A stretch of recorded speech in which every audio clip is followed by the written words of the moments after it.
A humanitarian emergency is unfolding in southern Ukraine following the destruction of a major dam controlled by Russia. Kyiv is accusing Moscow of blowing up the Kakhovka dam to slow Ukraine's military amid signs of a Ukrainian counteroffensive gaining traction. Thousands of civilians have been forced to evacuate from the floodwaters, prompting local officials to declare a state of emergency. Concerns over the nearby Zaporizhzhia nuclear power plant are also growing. It draws water from the reservoir that's now draining away. Meanwhile, the Kremlin is accusing Ukraine of sabotage to distract from alleged failures on the battlefield. A wall of water surges through a massive breach in the Kakhovka Dam. Floodwaters appearing to overwhelm what was left of the damaged infrastructure. As the torrent rushed downstream, the level of the Dnipro River rose several metres, submerging roads, parks, rooftops, and even carrying away buildings.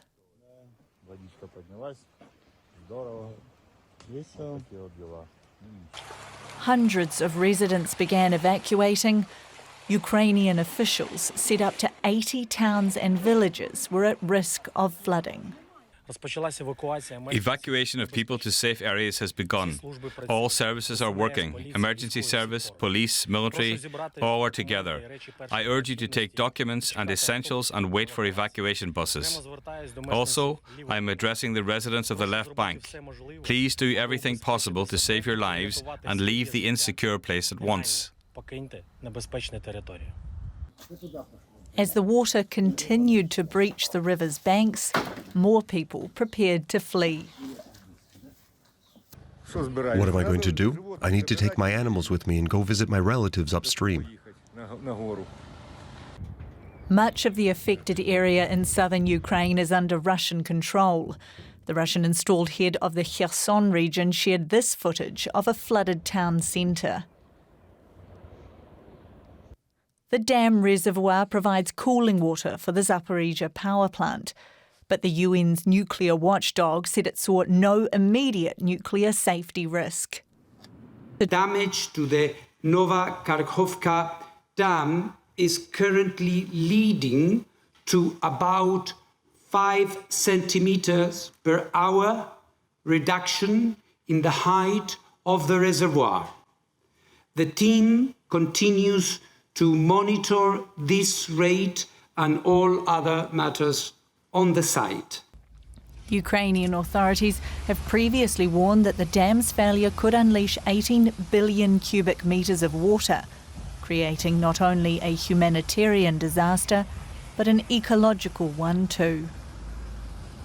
And to get the view from Kyiv, I'm now joined by Ihor Zhovka. He is the Deputy Head of the Office of the President of Ukraine. Welcome to the programme, sir. Can you explain your assertion that Russia destroyed the dam? Why would Russia have done that? Well, Russia captured the area of Kherson region and including the Kakhovka power plant immediately on the beginning of the open aggression in March last year. And all the time it was controlling the station, it was controlling the operation of the station. Ukrainian specialists, unfortunately, were not even admitted to the station. So the very natural guess who could have mined the territory of this Kakhovka power plant and who did it exactly at 2:50 p.m. In order to, you asked me about the reasons, you probably should ask the reasons to the Russian state, but not a single positive thing for Ukraine could be from this terrible act of aggression, act of terrorism. The territories are flooded. You rightfully saying about 18 billion cubic meters of water. Severe damage to the environment. Severe damages to the arable lands in southern Ukraine. Severe damages to the environmental, to the biosphere of this region. But what is very important, it also causes the damage in other areas. The food security. This water was used to feed the arable lands in Ukraine. This water, as you rightfully said, was used for nuclear power plant for cooling the reactors. So it's only in the interest of Russia to make this another terrorist act, and this time it should be called ecocide, because the aftermaths we have already feeling immediately, but more we will be feeling in the future days. Mr. Zhovka, as you may or may not have heard, the Kremlin spokesperson says that Ukraine is responsible for this attack, that you might have done it to cut off water supply to Crimea. To the best of my knowledge, this reservoir was not the only feed into the Crimea. Vice versa, it's cut supply and you know, it's flooded the area of the left bank of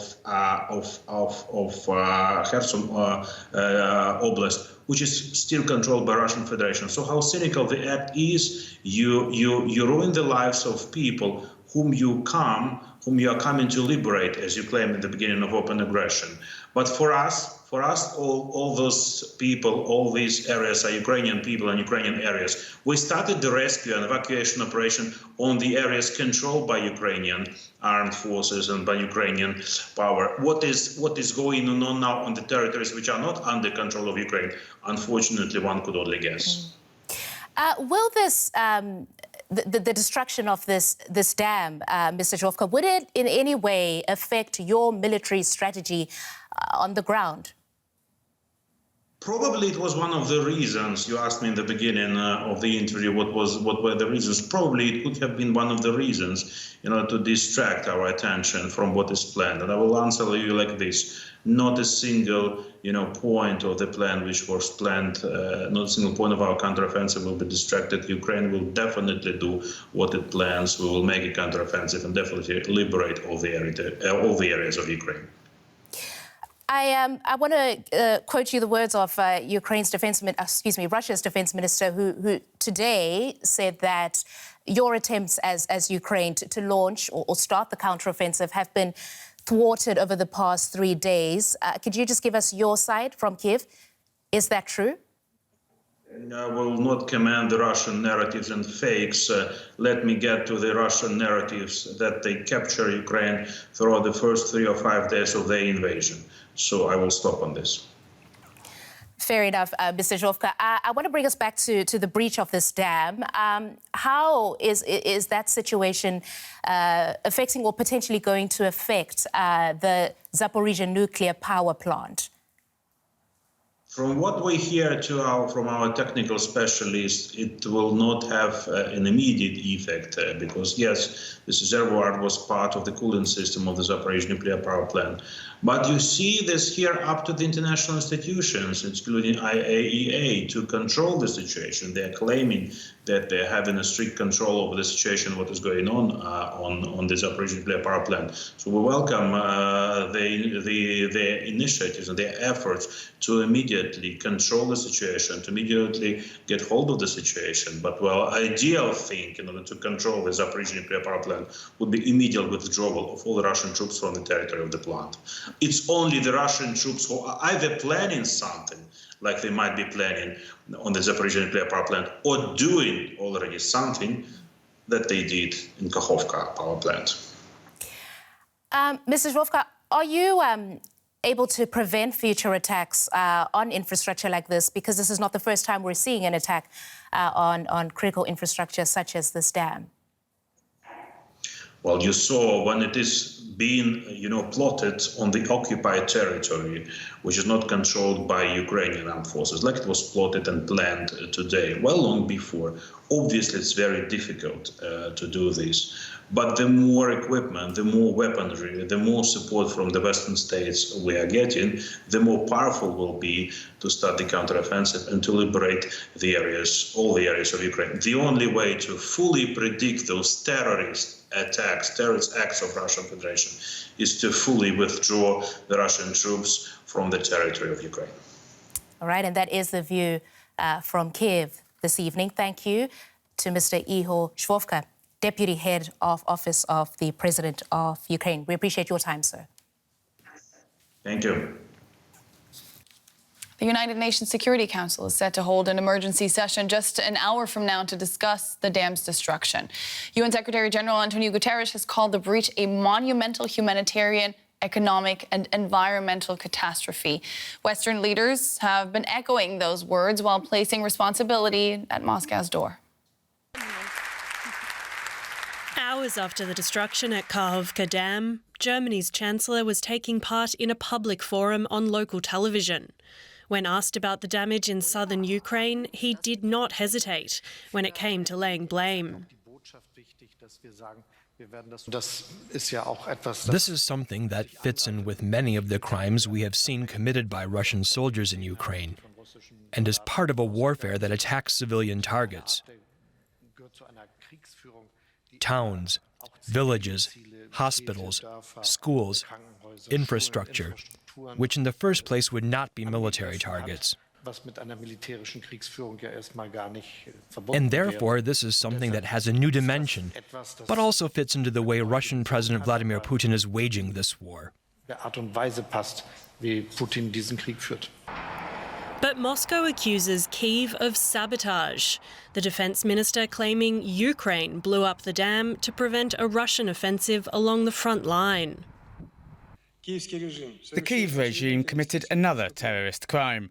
The Kakhovka hydroelectric dam was blown up, which led to the flooding of significant territories. From a summit in Slovakia, Ukraine's allies had strong words for the Kremlin. NATO's chief blaming Moscow's invasion for the dam's destruction. The destruction of the Kakhovka dam today puts thousands of civilians at risk and causes severe environmental damage. This is an outrageous act which demonstrates once again the brutality of Russia's war in Ukraine. Stoltenberg said Russian aggression was destabilising security and pledged to further expand NATO support for Ukraine. Let's take a closer look with Dr. Jade McGlynn. She's a research fellow at the Department of War Studies at King's College London. Dr. McGlynn, good to see you again. The Ukrainians and Russians are blaming each other for the breach. Who stands to gain most from blowing up that dam? I think that probably I would start the question from a different point, which is perhaps one of credibility as well. Of course, the Russians are blaming the Ukrainians in the same way they blamed the Ukrainians for MH17, in the same way that there were no little green men linked to the Russian army in Crimea in 2014, in the same way that Theresa May poisoned the Skripals. So, yes, they're blaming each other, but I would say that both sides are not equally credible.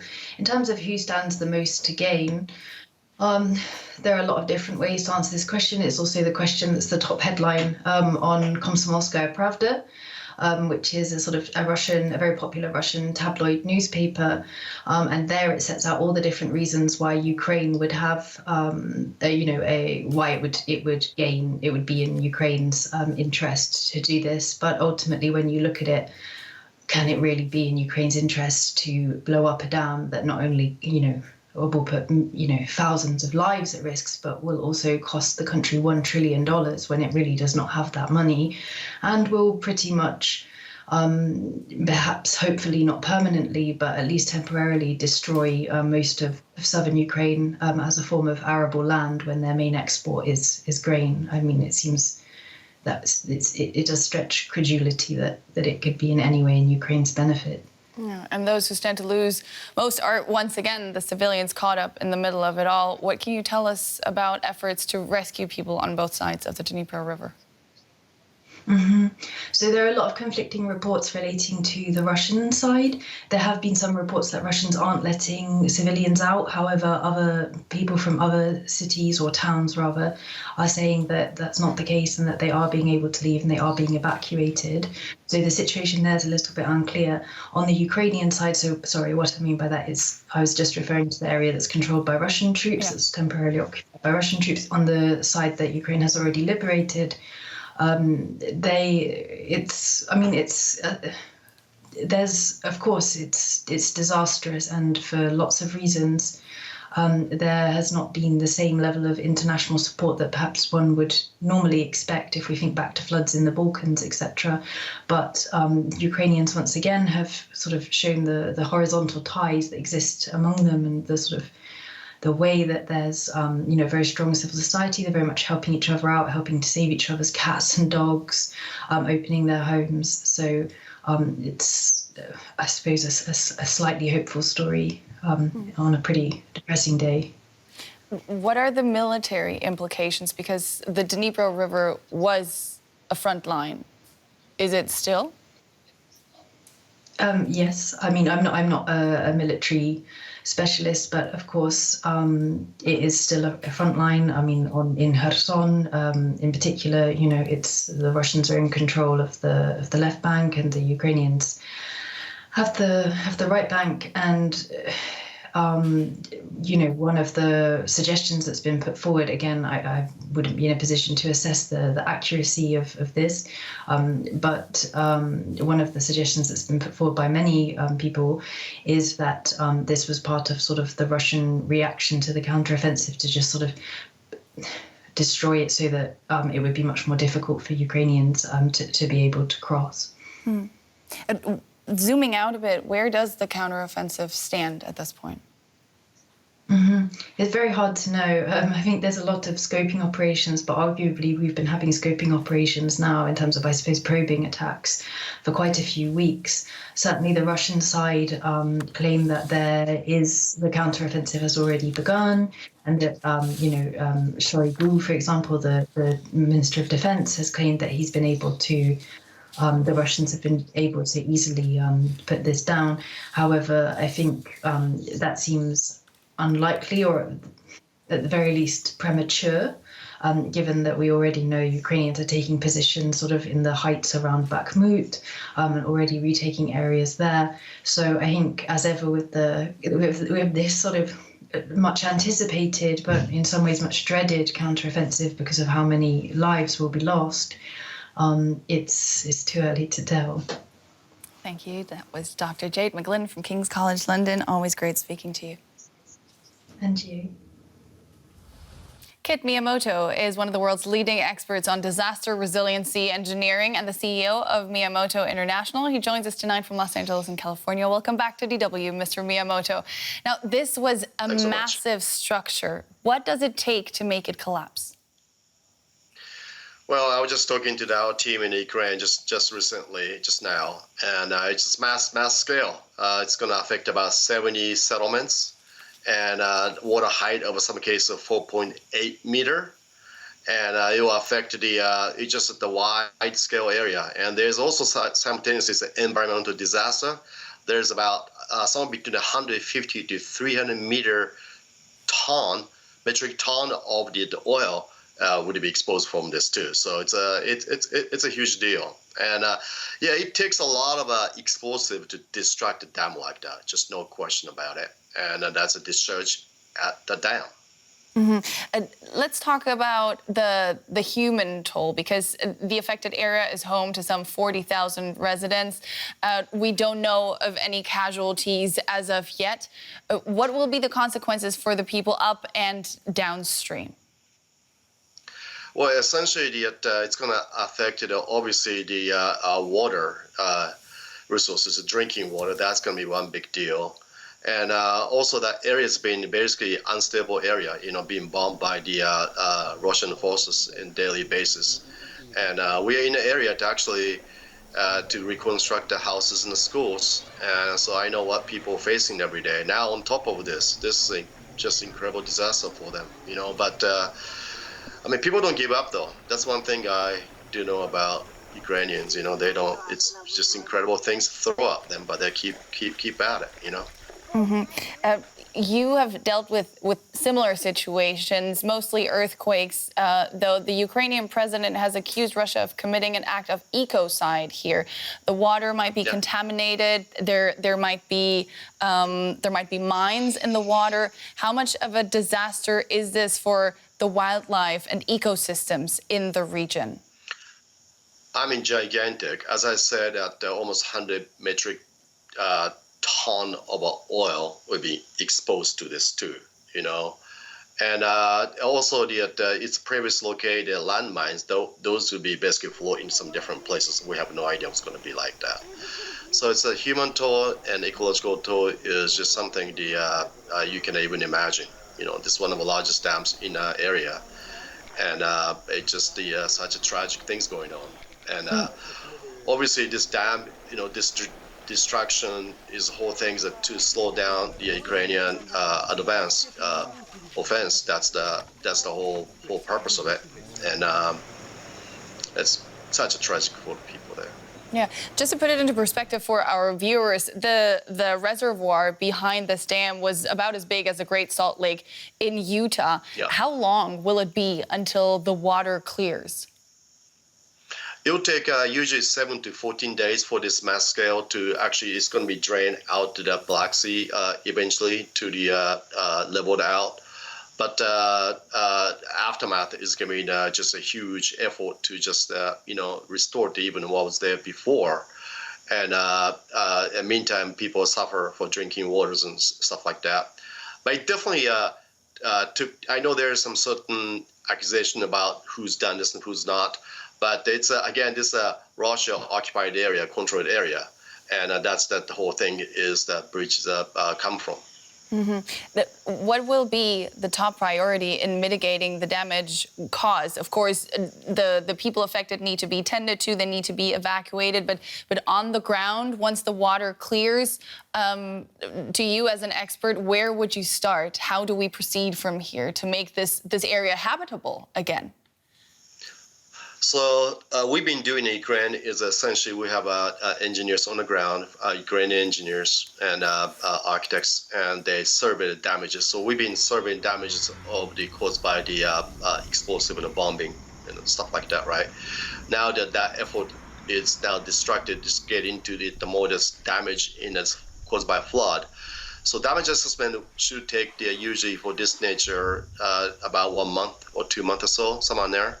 And to categorize what type of the damage there, both structurally and non-structurally, what kind of cost to restore, and how people will be evacuated from this area for about 70 different villages and towns. And so if or when they can come back, and that's going to be really challenging ahead for them, especially in a very unstable area. Yeah, how much do you expect the hostilities that are very much going to go on in the region to stand in the way of cleaning up and rebuilding and getting people back to the areas they lived in before? Well, I mean, this is obviously a tactic to, to give Ukrainians extra hardship, to slow down their offensive, obviously. And so it's definitely takes effort. It's a huge area affected by this, as you said. This dam itself is the sizable Salt Lake, which is a huge, area. So it's definitely to take.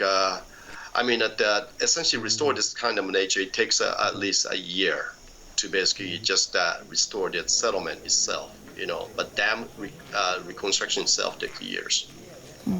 Now, deliberate attacks on civilian infrastructure can amount to war crimes. We've seen it time and again since the invasion started. Is there any way for people in conflict zones to prepare for these kinds of events, to build resilience or resilient structures? Well, I mean, that's hard, right? I mean, I was in Kharkiv, which is a little bit different from this area in the east side of the town, east side of the country, which has been occupied by Russians till last October. And people coming back, people coming back to their homes because that's their home, that's where they work, that's their families are. Even at the women and the kids, I see them coming back. So it's the people like that, right? So people are resilient in Ukraine, but they do see this kind of things happens. I mean, there's just because there's no like rules to how enemies do to them. There's no rules there. I mean, if there's apartment buildings, got to bomb them. If there's a school, they just destroy it. And so this is definitely not unexpected by the people in the area. I can imagine that they will expect anything. But again, we've come to know them as a very, very resilient people. Thank you so much, disaster risk reduction and response expert Kit Miyamoto. Many thanks. Yeah, thank you.